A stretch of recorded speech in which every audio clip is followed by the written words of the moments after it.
Well, good evening, ladies and gentlemen, and it's a pleasure to be with you this evening. Thank you to the Chamber of Commerce. Thank you, Bruce, for moderating the event. I know I got to chat with a couple of you before we got started tonight, but for those of you that don't know me, my name is Graydon Smith. I'm the current mayor of Bracebridge.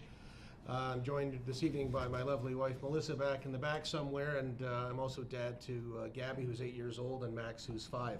And they are having a decidedly fun night with Nana tonight. I'm here to share a bit of the past, present, and future with you and ask you to allow me to continue as your mayor for another term. But before I get to the nuts and bolts of it, let me say thank you.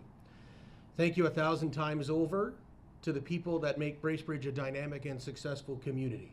It is because of you that I love the job that I do, leading a town that at its heart is full of people and volunteers wanting to do their part to make us better each and every day.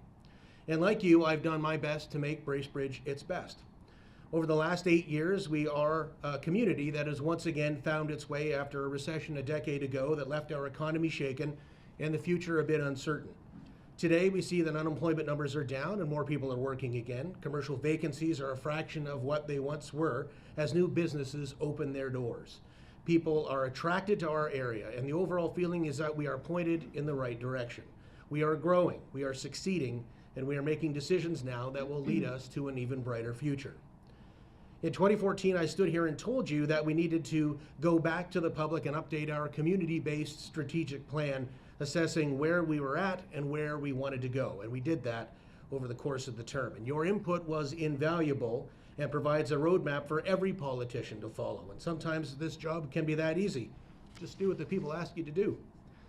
But unfortunately, we all know that getting from A to B can be an adventure, and we've had our share of those.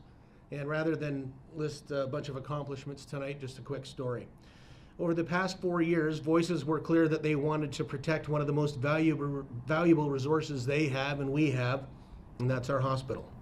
And before I was reelected in 2014, it was clear that our hospital was going to be at the center of a conversation with possible dire consequences. And since the 2015 decision selecting a one-site model, I have been there for our citizens and visitors, protecting one of our most valuable institutions every step of the way.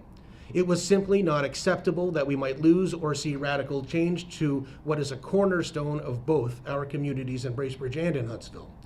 So I began the drive to change that decision, not knowing that it would take 4 years, hundreds of hours, endless conversations, a lot of persuading, and the badgering of 4 ministers of health, 3 hospital board chairs, 2 LIN chairs, and the only thing missing from that list is a partridge in a pear tree. It was tough, and it was hard, but I didn't give up, because I don't give up. I made alliances with other municipalities, pushed groups like the Association of Municipalities of Ontario to help, worked endlessly with Mayor Aitchison of Huntsville, and asked our CAO to spend way too many of his Sundays compiling information to make a compelling case. And in the end, most of the evidence they needed came from what I had told them in 2015 when I appeared before the LIN. They had to look outside the 4 walls of the hospital and examine the issue from a broader perspective, a planning perspective, an economic perspective, a community perspective. When that was done, the answer became clear. And I'm proud to say that the board, the towns, and the people agree that our 2 full-service acute care hospital sites is what we need now and in the future. And thanks to all that made that board re-examination and re-decision happen. It is that kind of passion I bring to the job every day. And although I believe things are going well, they can be better. They must be better.